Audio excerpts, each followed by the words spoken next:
We'll get going. And so again, a more formal, happy first day of spring. It was gorgeous here in North Carolina. I'm Whitney. I'm in Durham, North Carolina. And it was stunning. It was like high 60s, sunny. I have a little bit of a sunburn on my nose. But welcome to our GRE Free Pep Hour. Tonight, we are going to do a verbal lesson focused on trying to unpack some of the most complex sentences. And the reason why I have found that this is something I've really wanted to teach for a while, a lot of folks have wanted verbal, but I find so often that people get really fixated on the vocab words that they have to learn for the vocab based questions in particular. But it's actually the same skill that undermines our ability to do reading comprehension. That's what's undermining our ability to do like text completion and sentence equivalence. And it's our ability to like take really dense sentences and pick apart all of the concepts that are actually inside of them. And so we'll read a single sentence and we often try and interpret it into yet another single sentence. But what I want us to sort of investigate by the end of tonight is that a single GRE sentence packs in so much detail intentionally that it packs in multiple sentences of like normal human speech detail. So we're going to take a little bit of time to start to deconstruct these like dense sentences, which is honestly, yes, I teach the GRE, so I have a decent vocabulary, but I have nowhere near the sort of fancy vocabulary that a lot of instructors do. And in fact, I have students who have as good a vocabulary as I do, if not better. But I am a really effective text completion sentence equivalence person because I know how to interpret what the sentence is trying to say. And so many of my students, even the ones with these just like amazing vocab, just really have a hard time expressing the sentence in their own words and therefore struggle to fully understand what the sentence is saying. So we're gonna jump in. Just so you know, normally our questions all come from the GRE 5-pound book. Tonight is an exception. The questions this evening are going to come from the Byzantine vocabulary. The questions this evening are going to come from our GRE our verbal strategies guide. All right, so this is a great book, also packed full of practice problems and examples across all three question types: reading, comp, text completion, sentence equivalence. But there's also a lot of like underlying theory that you can practice and learn through this book as well. That's not in the 5-pound book. So this is also a really great resource if you're looking for more verbal help. So let's start with just a sentence.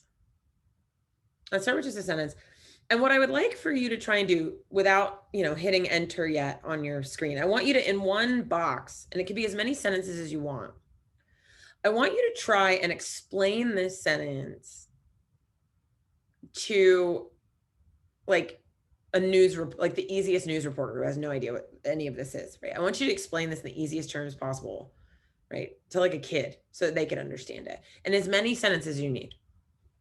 And then we'll look at it together.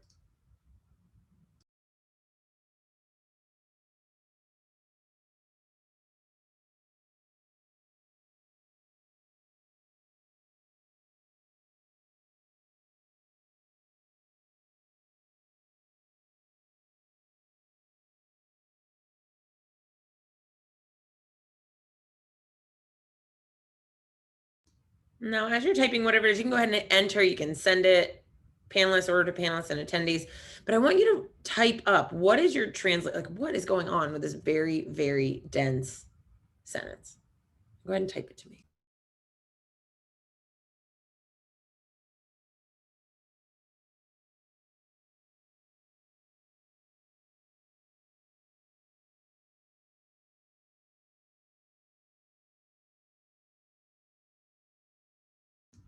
Okay, cool. I'm getting a lot of like interesting translations.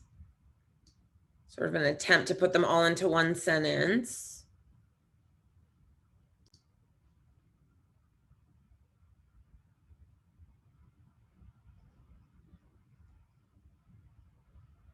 I love what I'm seeing. I'll say this right now. A lot of what I'm seeing are in many ways as complex as the sentence itself, which is really impressive, right? You guys all have a very good understanding of what's happening here. What I want to do is I want to take it even more simply. So we've got a lot of pieces here. I love this. I love what I'm seeing, y'all. So we've got a lot of pieces here. So we've got in a diachronic investigation, Okay, diachronic. Something about time, maybe?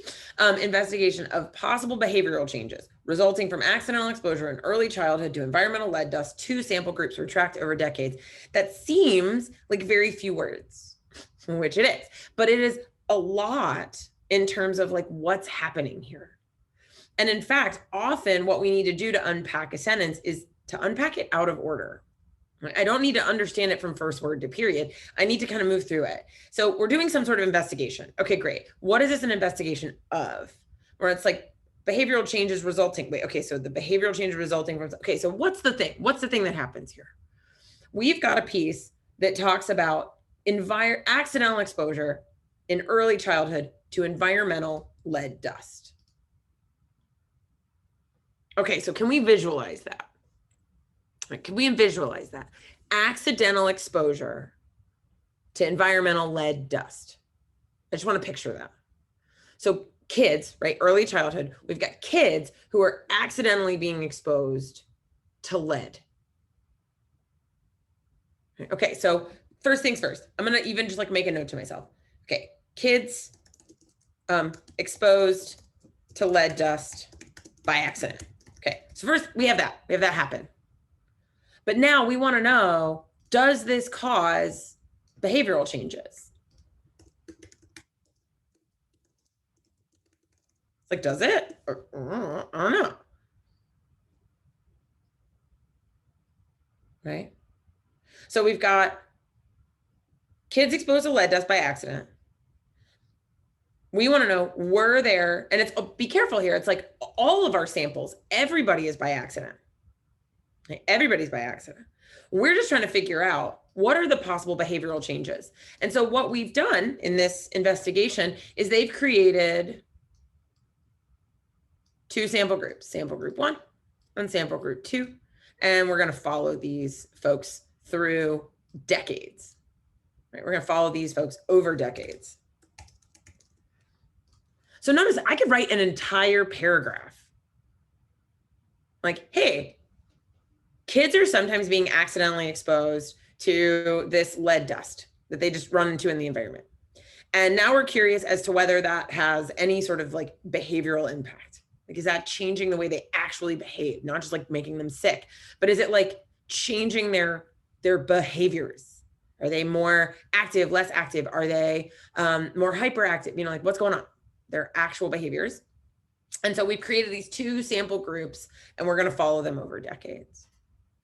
One of the things I want you to take from something like this sentence is tiny, but it has a ton of information packed into it, a ton, right? So we're going to try it again. I want you to instead, right? I want you to think more like this, right? Okay, back it out however you want to make it as like maybe visual. And so I want you to start to think about like sketching it on your page. Like, what would it look like to deconstruct? Let's try this sentence.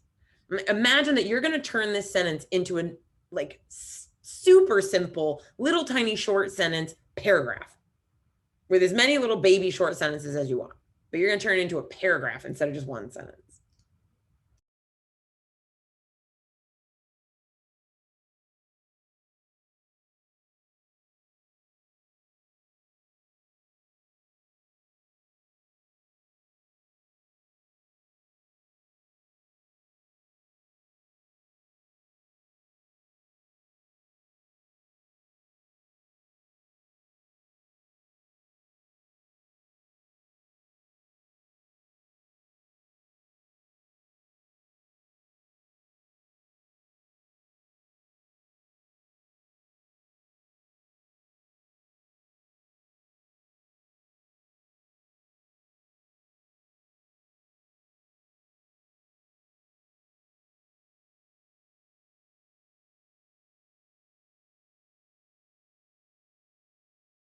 Awesome. Now, as you're writing stuff out, again, like this time I'm not so worried about you typing it to me. I want you to think about like diagramming it.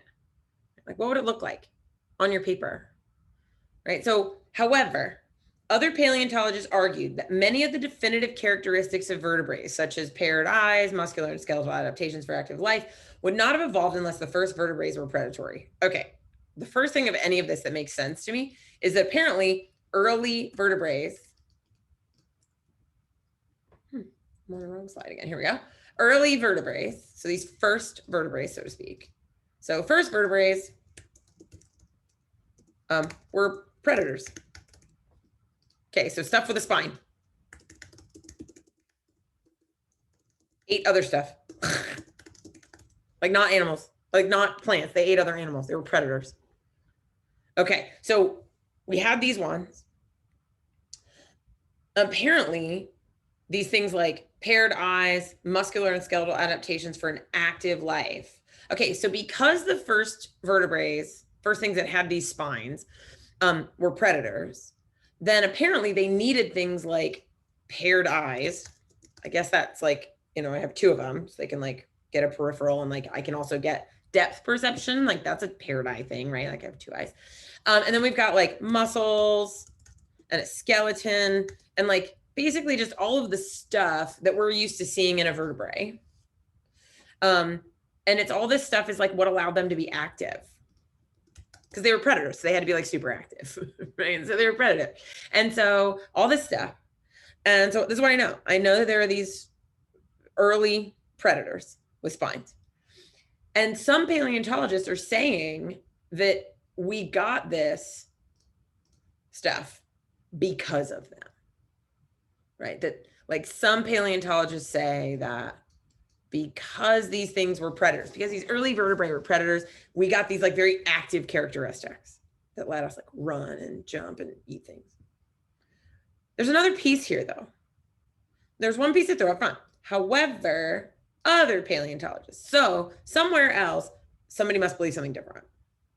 So we've got some people think that because these early vertebrae were predators, that's why we have all of this other cool stuff, these like active muscles and bones and what have you. Notice I can take one sentence and deconstruct it. So now let's put this in the context of reading comprehension or text completion or sentence equivalence, like the vocab based.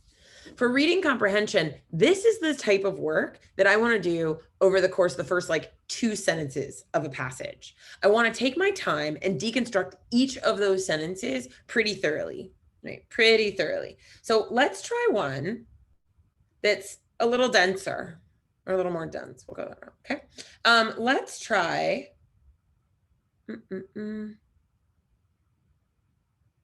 Let's go. Yeah, let's do this one. Okay. I want you to read these. Notice it's 2 sentences, but I want you to force yourself to stop after the first one and unpack it. And then we'll move into the second one, which is even bigger, and we'll unpack it. But take a moment, give yourself a chance to try.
All right, so as we're starting to look at some of these, I'm going to now visibly distinguish these 2 sentences from one another. Because I think sometimes one of the most frustrating parts about a reading comp passage is that we have a bunch of really dense sentences just like jammed in all together, right? Just like jammed in all together. And I find that if I can actively like try to see them as separate sentences, it allows me a break between them. It allows me a break. So in some pro-drop or pronoun drop languages, pro-drop, okay, so pronoun, okay, a pronoun is like he, she, it, they. It's like a word that stands in for a noun, right? Pronoun. Okay. Verbs inflect for subject, number, and person. So I'm thinking like a pronoun drop language. Like in my mind, I'm like, is a pronoun drop? Does that mean that they like don't use pronouns? I don't know. It's like I'm wondering. But this is saying that verbs have something to do with like number and person. So it might be this case that like are verbs taking over the job of the pronoun. Okay, well, this is kind of an interesting thought. Let's see what the next one. That is by adding a prefix or suffix. Okay, so like adding something to the beginning, something in, or by changing in some other way, the verb itself indicates whether the subject is singular or plural, as well as the subject is first person, second person, or third person. Hold on, there's a lot of stuff.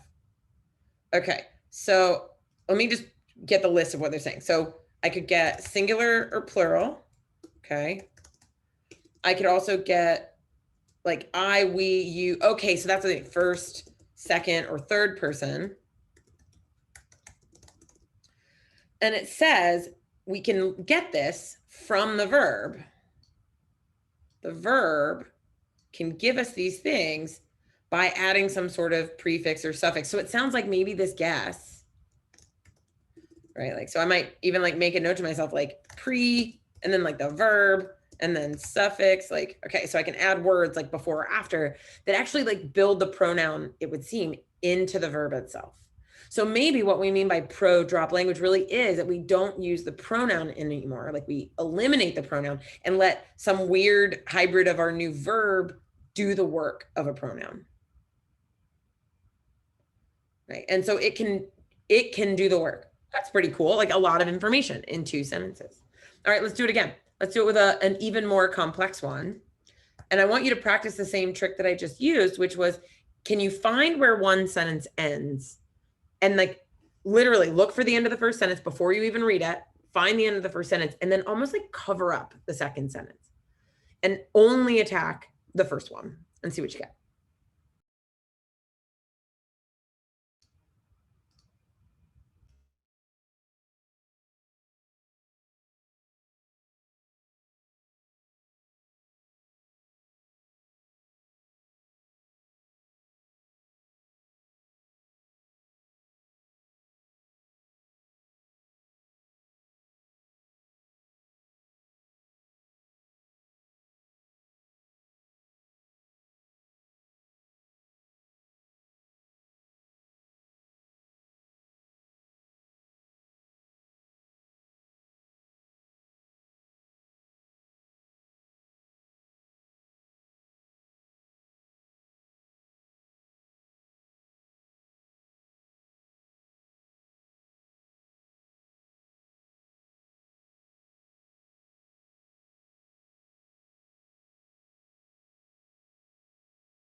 I got a great comment in the window. Powdered rocks are the future of farming.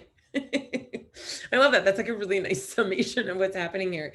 But this is another great example of how often when I'm trying to unpack a sentence, I read it, but then I unpack it backwards. And that's totally okay. Right? So we've got this idea here at the end, this fertilizer made from powdered rocks, also known as rock flour. Okay, that's interesting. So I've got rock flour, and that's, you know, fertilizer from powdered rocks. Cool. Okay.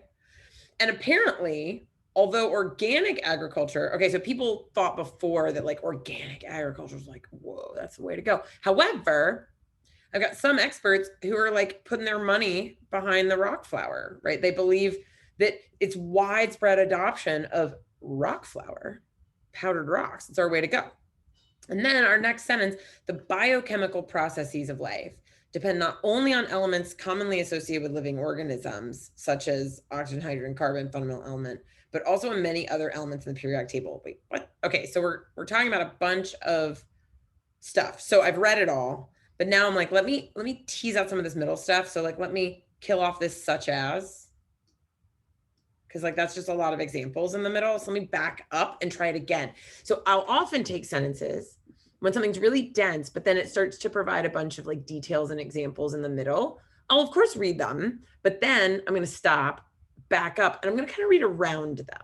So I know a lot of times we'll say, and books will say, and instructors will say, let's skim the details. Here's what I say is read it, right? Read the actual sentence, because how else are you going to know if it's details until you read it? You're going to read it, but then you're going to go back and reread it, realizing that it's mostly detail and kind of bump over the things. So the biochemical processes of life depend not only on elements commonly associated with living organisms, but also on many other elements in the periodic table. What does it have to do with anything? So life needs elements from living stuff, right? In order to so I have to eat plants. I need sources of elements that come from eating other living things, but also it needs elements just from other places. And they saw it as like periodic table from other stuff too. So it's like, wait a minute, wait. Now I think I get why rock flour might work, because yes, right? Like we need to feed humans, for example, like we need to eat lettuce and we need to eat vegetables and we need to eat all the things that we need to eat to be healthy. But we also need minerals like sodium and magnesium and some of these things. Like apparently we shouldn't just fertilize our plants with biological fertilizer, but we should also consider fertilizing our plants with just straight up mineral. So it's almost like we're salting our plants, right? Like we're giving them just some multivitamins. They're getting their iron and their calcium and their magnesium.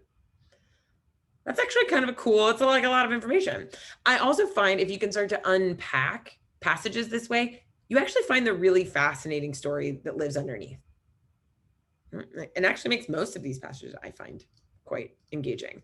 All right, so now let's imagine, we'll go back to a really dense sentence. I want you to try the same thing, right, that we just did. And imagine, if I have to read a sentence that's got a fair amount of detail to it, how can I read it and then kind of go back and read around that detail?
Nice. I'm starting to see some really cool ideas coming through the window.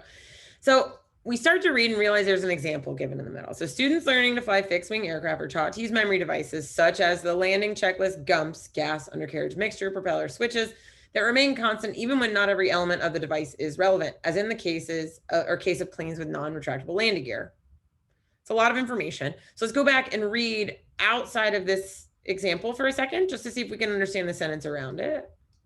So students learning to fly fixed-wing aircraft, so a plane, fixed wing, I guess, plane, whatever. So students learning how to fly are taught to use memory devices. So there's this example of a checklist. So they're taught to use memory devices that remain constant even when not every element of the device is relevant. So the memory device stays the same.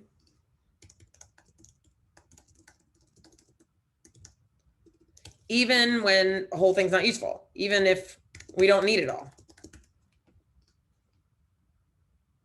And it's as in the case of planes with non-retractable landing gear. So that would be landing gear that doesn't come up into the body of the plane. Right? Like, and I love, there's a note, one of the privately sent ones was, landing gear checklists are probably taught regardless. Like there's probably some technique or some like memory device that would include like, here are the steps you use to retract your landing gear. And students learn them even when they're not going to fly a plane that has that. So it's like, we're going to learn this memory device. We're going to learn this acronym or this mnemonic. We're going to learn this device, even if every piece of it isn't always applicable. It's better that you know all the pieces, right? If you know them all and just there's some you don't have to use every time, great, but know them all. Yes, and I love this. A great one came in. Mnemonic devices are taught to these students to cover every situation. I love that. It's a great way to like retell this story, right? That they're universal, like they'll be universal for all planes. They'll cover everything. Now, some planes may not need certain aspects of it, right? They may not cover every single situation, or every situation may not be necessary to me, but the memory device, the mnemonic, the tool will cover everything. So like, no matter what I'm flying, some aspect of this thing will be important. Very cool. Very cool, y'all. Exactly. All right. So now how does the GRE make all of this more complicated? Well, they make things denser. They cover, you know, like science-y type things. There's another way they make them really complicated. They hide parts of the sentence from us. Now, before you jump in on this one, I want to give you one heads up. Normally, when we see text completion and sentence equivalence, we immediately think that our job is to find the word that fits in that blank, right? We just like eyes on the prize. I just want to find a word that goes in that blank. Even when we play the game of like, well, I'm going to predict, let me predict a word that goes in that blank. That's even a better step, right? Because often it's like, I'm going to read the sentence and let me pull answer choices and like plug the words in one by one, right? Like, I don't want to go that far. But even if I'm predicting, like I'm working really hard to figure out what that blank is going to say, we're still missing a really crucial step. So I'm about to give us a bunch of questions that could be the fodder for text completion or sentence equivalence, but there's no answer choices coming. There's no vocab words for that blank. None, right? Because that's not what I care about today. What I do want to figure out is, what is the sentence trying to say? Yes, there are giant holes in this sentence, but this would be just like a reading comp passage if one of those words was like a vocab word I just didn't know. I'm going to have to learn how to read around it. I'm not trying to predict the word. I'm trying to figure out the meaning of the sentence. And so I want you to approach all of the remaining questions where I'm giving you this blank. This isn't a blank to be filled. This is a sentence to be understood. The blank is an afterthought. Okay? So again, I want you to deconstruct this. I don't care what you think the word is that goes in that blank. I'm not worried about that. I just want you to tell me what you think the sentence means. What's the sentence trying to say?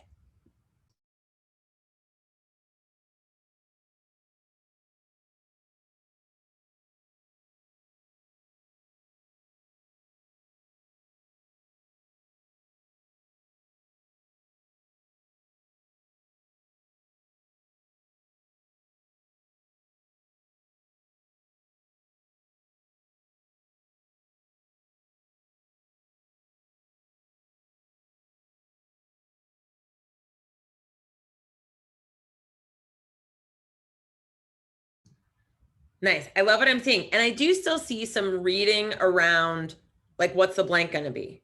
Right. And I'm seeing like this came into the Q&A, like it has to be an adjective. It makes me think that the adjective had, again, too much focus on the blank. I don't care about the blank. Right. So this is the point. You have to back up from the blank. We just care about what the sentence says. Imagine that this is a sentence in a reading comp passage, that you're not actually trying to fill in that blank. You're just trying to figure out what the sentence means around it.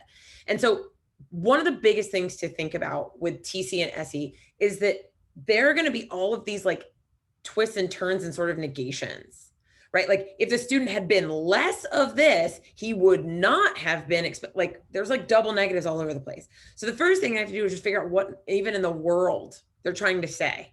And what I'm getting for most of y'all is awesome, which is the second is like, he would not have been expelled. Okay, so the kid was expelled, right? So kid was expelled,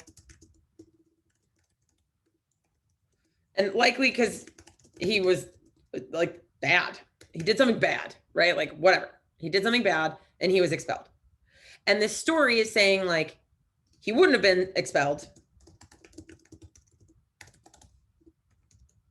if he'd been better.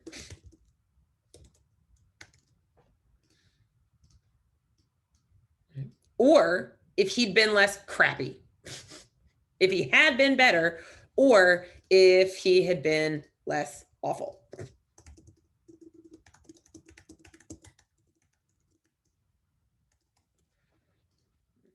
Notice that I don't actually really care. Like, I love that everybody's like, well, you know, it's an if statement. And so like, if it's an if this, there's like, what's going to come next. But the same, like too much. Notice how different what you all are writing right now looks from what we were doing in the reading comp exercise. I put a blank there and your immediate need was to try and fill it.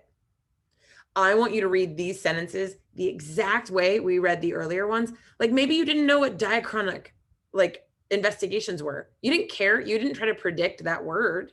You just read to figure out what in the world the sentence was trying to say. Right? I didn't need to know every word in the sentence to be able to interpret the meaning of the sentence. That is exactly what I want you to do for text completion and sentence equivalences. I don't need to know the meaning of every word in order to know the meaning of the sentence. I can learn the meaning of the sentence all by itself without knowing that blank at all.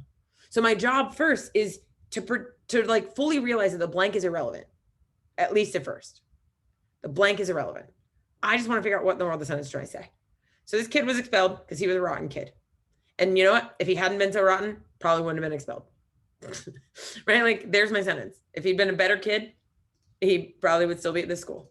So I want you to try it again. Resist the urge. Imagine that this is reading comp and that blank I just gave you is just some gobbledygook word that you just don't know what it means. Yeah. Give this one a try.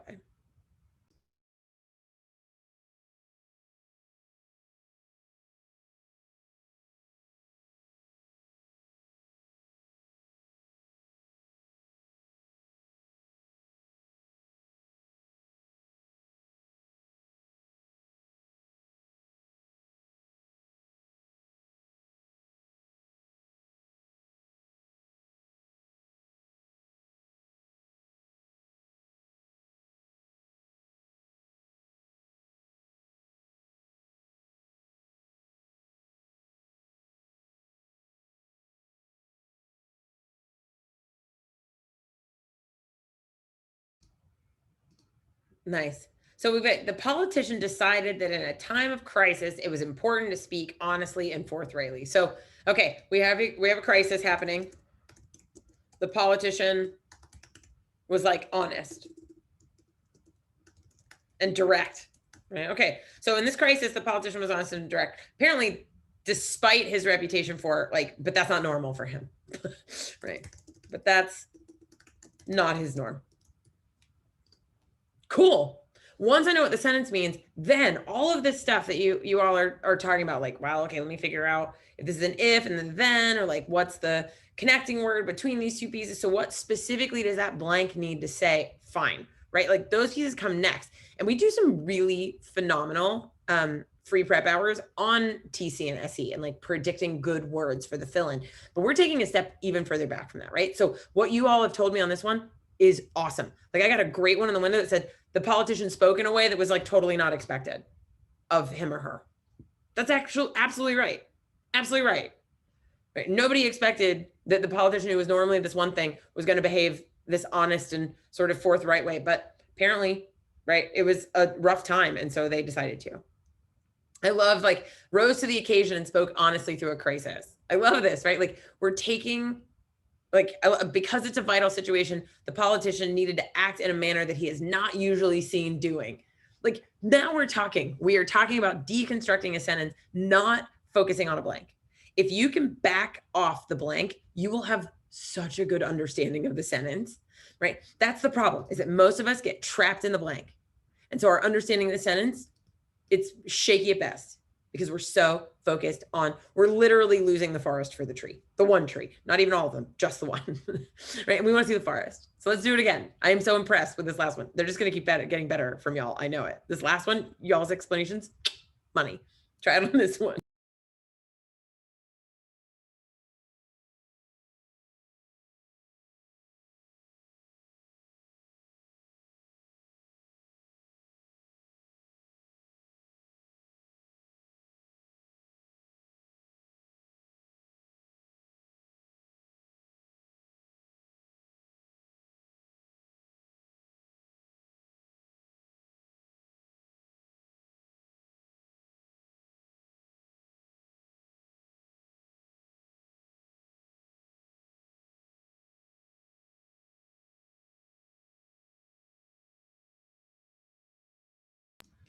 I love it. I'm seeing a lot of you use the language of like obsolete, ever changing. I like love the visual of this. It's like warehouses full of abandoned computer tape drives and other media. Like I'm envisioning like laser discs and VHS tapes and 8-track players and records and like old computers from the 80s. Like I'm just envisioning warehouses upon warehouses of like, what do we do with this stuff? Like nobody uses it anymore.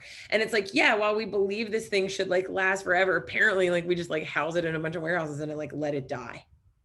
So I love what all of you are saying. I want you to make these like rich, make it feel real, right? It will make you faster. It will make you so much faster if you can make the sort of interaction. All right, so now what happens? Let's throw a couple of blanks in.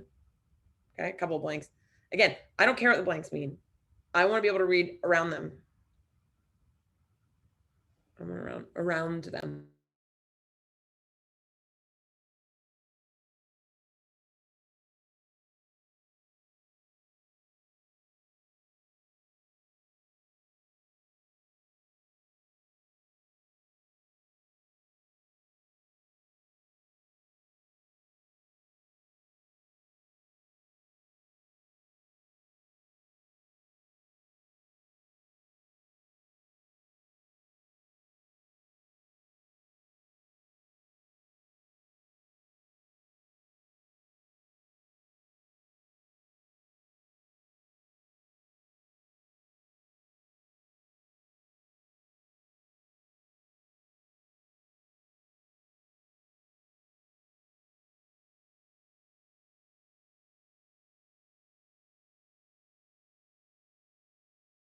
I like what I'm seeing. I'm seeing some like Rome is a big time. Maybe there's like a different sort of reality. Maybe people are getting stage fright. Like, and I think what I'm starting to see those are one of my favorites is Roman audiences can be tough crowds. like that's my favorite. Why? Because it's like apparently, in Rome, audiences traditionally do something passed down from heckler to heckler over the generation. So apparently Romans they're a tough crowd, right? Like they are very rowdy and loud and willing to complain and make all sorts of comments and yell at the singer on stage. And so this is sort of saying like even seasoned, like unflappable. So like these opera singers who seem like they can't be like frazzled at all, they're fine, apparently are probably terrified about performing in Rome because it's like, oh gosh, we are going to get heckled, like no matter what, right? Right. So, and then be careful, don't add so much other meaning. It's like, they're just a tough crowd. I love that. That is like my favorite. It's a tough crowd, right? Like Roman audiences are just, they're rough, right? Like you just have to be ready to take your lumps when you're like singing in front of the Romans. I love it. I love it. All right. What about one that twists and turns? Let's try another.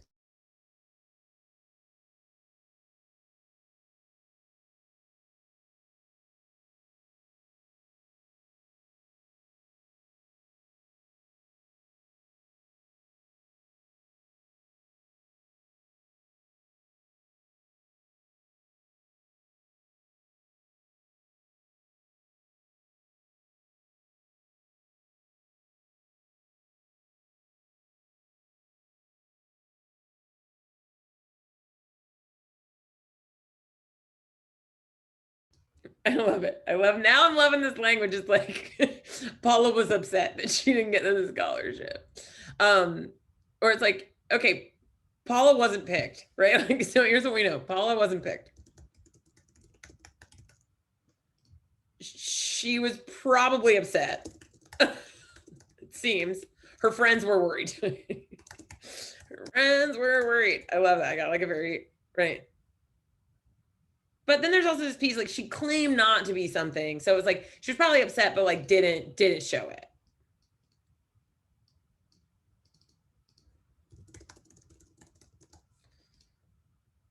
Exactly. Right. Exactly. I love what I'm saying. So it's like, okay, now I can go back and sort of tease out and retroactively fit where those blanks would go and like specifically what words would go. Because notice it's like she claimed not to be this thing that she was not selected.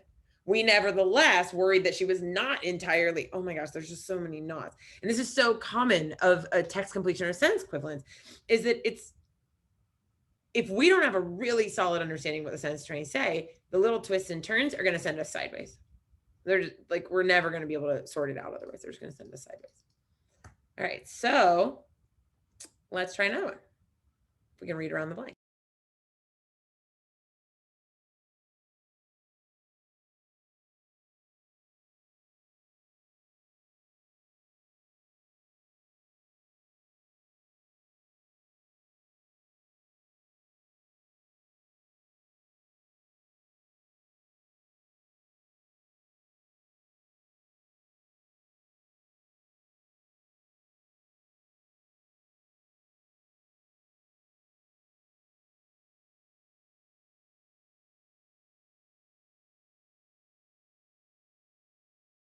Y'all, now we are talking. Something happened in the courtroom that never happened before. The president was unprecedented in a traditional court. Here's what I'm going to say. The court, apparently a bastion of traditionalism. The court was typically traditional. That's what I do know. The court was pretty, and that such a something happened was totally, and something totally out of character happened there. Yeah, so they did something, right? Something happening in the court had never happened there before. Now I'm gonna have to go figure it out. And maybe this is like, I can't even come up with a prediction. I need to see the answer choices. Like, who the heck knows what the world's going on? Which is fine. At least I understand what the sentence means now. All right, let's step it up. Ready? Now you get a whole paragraph. Lots of blanks. Don't care what the blanks mean. Couldn't give a flip about the blanks. Just want to know, what is a paragraph? What's the story? So we've got multiple sentences, which means just like a reading comp passage, I need to take it bit by bit and unpack it. The order in which I do that, who knows? Right? So give this one a go. I'll give you an extra like minute or so to look at this one.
I am just, can we just for a second, how impressed I am that it only took 3 examples in and none of y'all are trying to predict these blanks.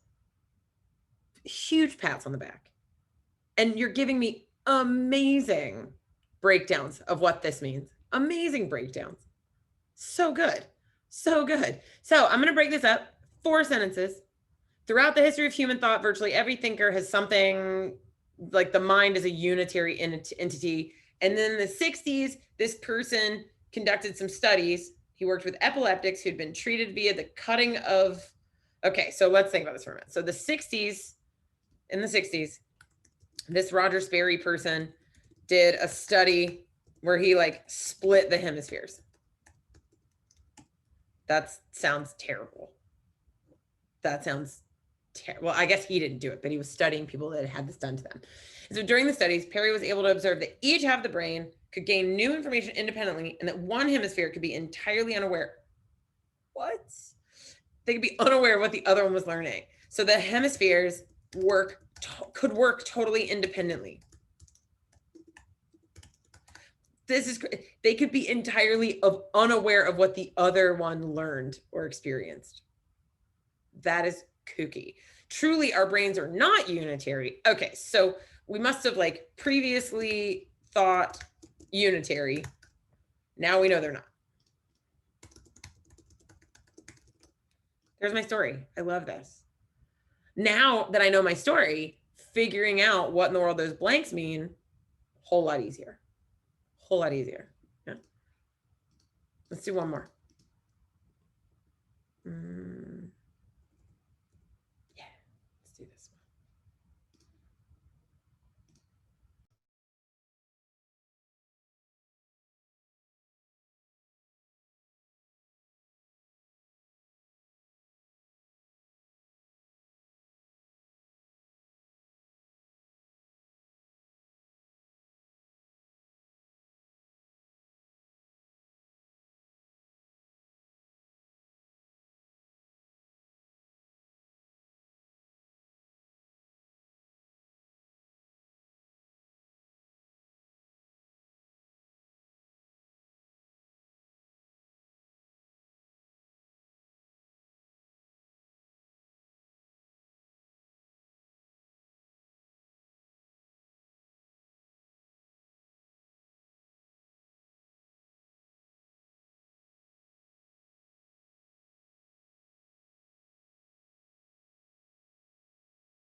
I love what I'm seeing is that, you know, we have like conflicting interests here, that sentient beings deserve fair treatment, like all of them.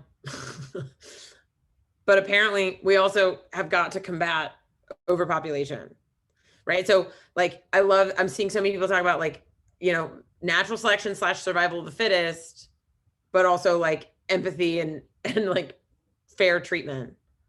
And so it's this like conflict of kindness over survival. Like kindness over survival. And that's the thing, they're clashing, right? This idea that every sentient being deserves fair treatment, like all of them, not just humans, but like all of them, is bumping up against the fact that we are really worried about what happens with overpopulation. Y'all, so good. So good. Notice I don't even care. The blank, who cares? The blanks. What blanks? All right. Y'all did so good. We'll throw another one in, and then I'll take questions from the crew. Here you go.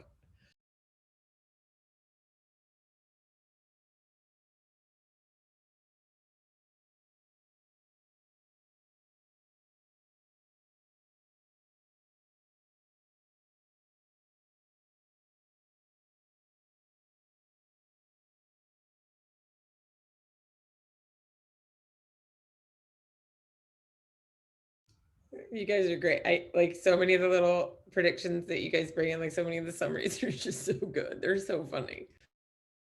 It was all going well until it wasn't. Or like, man, the debate got out of hand. Yeah, started off great, things quickly went south. I love this. This is what I mean. I love this. This is perfect. The budget debate went well at first, but slowly descended into apparently not good. Not good. Because this was like often some ardent and bitter squabbling, right? It went well. And then all of a sudden, it didn't. It all went south. Y'all, I'm so impressed. I'm so impressed. Well done. You did that so quickly. Fine. One more. There's your last one. And then again, if you have any questions, throw them in the Q&A. We'll start talking about this next.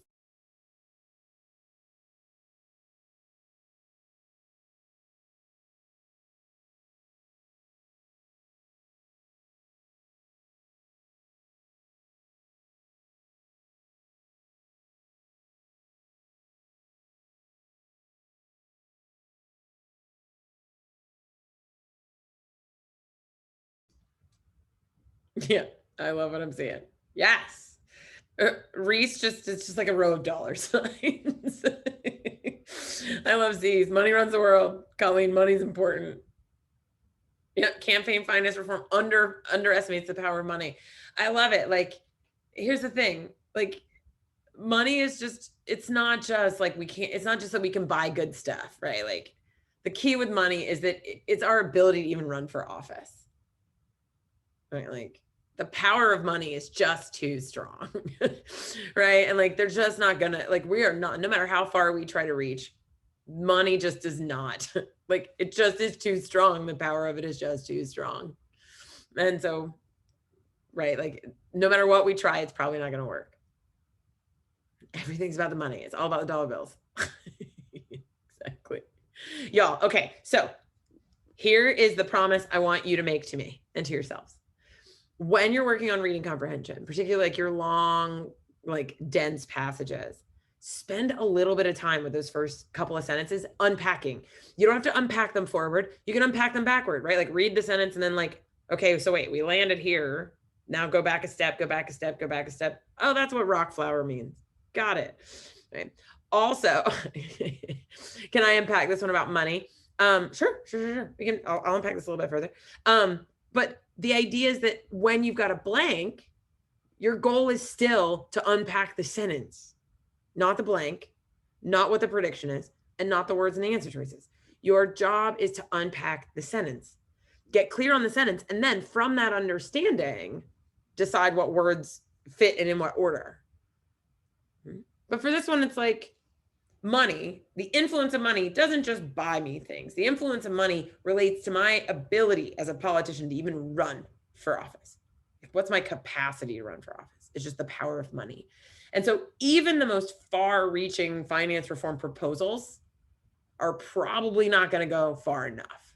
It sort of seems like that's what this is alluding to, that like, even those far-reaching ones aren't going to do enough to like really like rein in the influence of money. Here's the thing. I had a great question in the window. This has been helpful. However, Whitney, I still worry about timing. What am I supposed to do? Here's the thing. If we don't practice unpacking sentences, we can't unpack sentences. If we don't unpack sentences, we can't get questions right. Okay, so let's back this up. If I want to get questions right, I have to unpack sentences. If I want to be able to unpack sentences, I have to practice unpacking sentences. Here's what I can promise you. The more you flex this muscle of like, okay, hold on. What do I think that this sentence means? How do I put it in my own words? And not in my own words the way, no offense, y'all are awesome, but not in your own words the way we were doing in the very first example, where you were basically just retelling me something really complicated in slightly less complicated words. No, like wildly less complicated, right? When I say unpack, make it as simple as possible, like wildly uncomplicated. In order to do that, I find that one sentence for reading comp or sentence equivalence or text completion can usually turn into 3 or 4 sentences of a paragraph, of a very simple paragraph. So we're not trying to fit it into one sentence. We're just trying to piecemeal together the story. Force yourself to practice. The more you do that, and this doesn't take a long time, y'all, the more you do that, the faster you become at doing it because it becomes automatic. Your go-to move is to put things, not just like rewrite a sentence with slightly easier synonyms, but like full blown, take a sentence, say, okay, well, there's rocks. They turn into dust. Apparently that's probably useful because we need all these elements. Okay, great. Right. I didn't try to put that in a single sentence. Right. Great questions in the window as well. And I'll throw up one other thing. If you haven't yet, please go to our website. We have a ton of free resources besides signing up for free prep hours. We've got free exams. You can attend the first session of any of our full course live courses for free, right? We have all kinds of stuff that you can download and get from us. So by all means, go to our website, check out a bunch of free stuff. Tons and tons and tons. And if you wanted to sign up for any session 1 of any of our GRE full course classes, you can do that at our GRE classes free link here in the window. How often are these webinars? We typically try and do 1 to 2 free prep hours a month. We then save them all on YouTube. And so we have a YouTube channel. If you just Google Manhattan Prep YouTube, it's our GRE free prep hour. If you haven't been on our YouTube, the other awesome thing that we have on our YouTube channel are 2 different entire channels of vocab words. And so we do these little cute 40-second videos. They're amazing. For vocab videos, we've got like 300 vocabulary words listed there. So by all means, go check those out. How are classes going to work from here on out? Do you mean that like our full courses are still the same as they've always been, right? Typically our full courses meet once a week for 8 weeks, 9 weeks if you're applying for an MBA. We do have a GRE for MBA course. We also have a GRE course just for quant only, and so that only meets for 4 weeks. But they work their weekly as normal.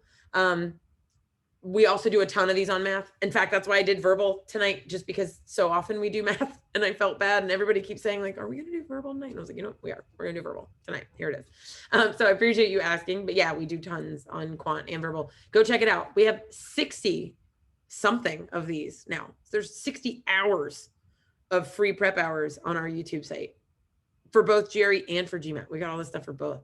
We have tons of GRE resources. Yeah, so the portions of the exam, we have a quant portion and like the verbal subject portion. There's also 2 essays, but the quant portion is a mix of what we would normally call like multiple choice or fill in like, you know, like numeric entry where you plug your own number in. There is a question type called quantitative comparisons where you're given 2 quantities and you have to decide which one's bigger or smaller. So that's the like A versus B. We do a ton of great free prep hours on quantitative comparisons directly. I even did a free prep hour not too long ago, about this time, maybe it was about this time last year, right as we were going into the pandemic, about like sort of big picture of the GRE. And so talk a lot about like, what are the different questions on the GRE and how is it scored and how's it laid out? On the verbal section, you've got reading comprehension, and then you've got 2 vocab-based questions, sentence equivalence, and text completion. They're a little different in terms of how you like approach them, but they are still just like more vocab-based. Importance of the essay is going to depend on your program. Totally depends on your program. Some schools care about it a lot. Some schools don't care about it at all. Yeah, the GRE, let me see. I'll pull it up for you. I'll grab our GRE free prep hours. Prep. I'll get you all the link. Let me do it. Let me just hand you all the link.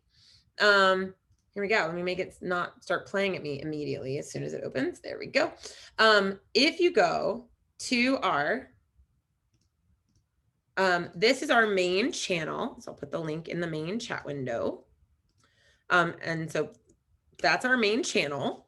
And on that channel, if you scroll down and see like our various playlists, you can see that we've got GRE Vocab Word of the Day 2020. We've got free GRE prep hours, which you are attending one that will, before too long, go up there. The first couple that are on there are like how to learn vocab. I did one on QC, compare, don't compute. So if you're looking for a quantitative comparison lesson, it's there. Then we've got even more Vocab Word of the Day from 2019. The starter series is a little bit more advanced than it makes it sound. It makes it sound like a starter series. I wouldn't call it starter, but pretty close. As far as our free prep hour, if you want those directly, these are the free prep hour videos are on that link.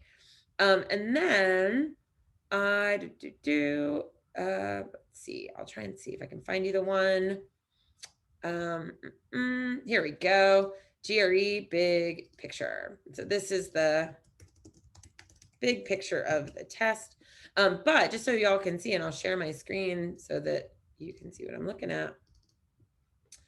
We've got 67 videos currently up there, all anywhere from 45 minutes to an hour on things like probability or teaching yourself math or doing inference problems or rates and work problems or using flashcards or reading comp. If you go to our main page, you'll also see, I can back us up to it. You'll also see these words of the day. So our GRE vocab word of the day, these are fantastic at anywhere from 30 to 60 seconds long each. And they give you like very cool little tricks for remembering the word. So there's like some learning science that goes into how often they say the word during the video and like exactly what they show you and give you. Yep. And then if you go to our actual website and you can find, so if you go to our actual website, go to manhattanprep.com. Right now we're doing some sales. So if you go to our GRE home and look under the list, if you come down to prep options, you can find, and let me see if I can find it for you easier. Let's see, a fast, easy place to get your free test right here. So scroll down to get a head start with free GRE resources. You get a free practice test. You can attend free classes, events. That's where you'll find So try the class for free. You can try our Interact product for free. You can start with the free starter kit. That's like where you get the practice test, all that stuff. It's literally just free. You don't have to give us a card or anything like that. Just flat out free. And then you can come and check out when we'll have future GRE free prep hours. So we've got another one coming up in 2 more in April, coming up soon. So Kat's awesome. So she'll have another one in April and I'll have one later in April. And then other stuff like our flashcards, mobile app, blogs are great. Right now, we're not doing any events in local areas, but hopefully post-pandemic. Yeah, thank you. Thank you. All right, y'all. It has been a pleasure to get to meet and work with all of you. Have a lovely rest of your evening. Happy first day of spring. Happy first day of spring, y'all.